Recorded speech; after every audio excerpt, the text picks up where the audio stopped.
When performing a static body weight lunge, begin with your feet hip distance apart, your toes, knees facing the same direction.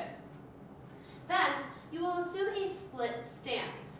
Stepping one leg back only, you'll keep this leg behind you. We want to make sure that those legs are still hip distance apart, not wider, not narrower, or else you'll be challenged in your lunge stability. So with those toes pointing forward, keep your legs straight, and then shift your weight slightly back into your back leg.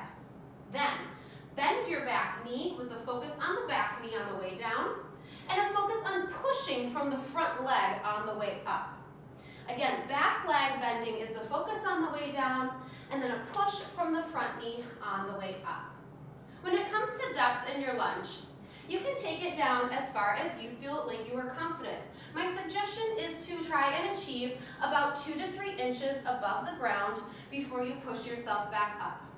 If you have the strength and control, knee can tap the floor as long as you don't place your body weight into the knee when you reach the ground.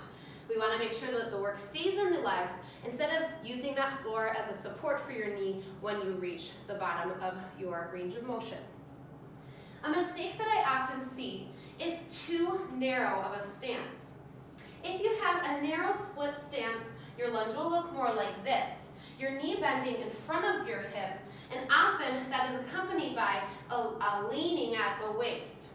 Now, this is a functional movement. We often do this movement to pick things up off the ground, but it is not the movement we're targeting with a static lunge. Another mistake I often see is a split stance that is too wide or too long. When you have a split stance that's too long, what you'll find is the knee is bending not underneath the hip, but behind the hip. What you experience then is a big stretch in the front of your hip flexor. Again, it is good to have a stretch in the hip flexor, but it is not what we are trying to achieve with the static lunge.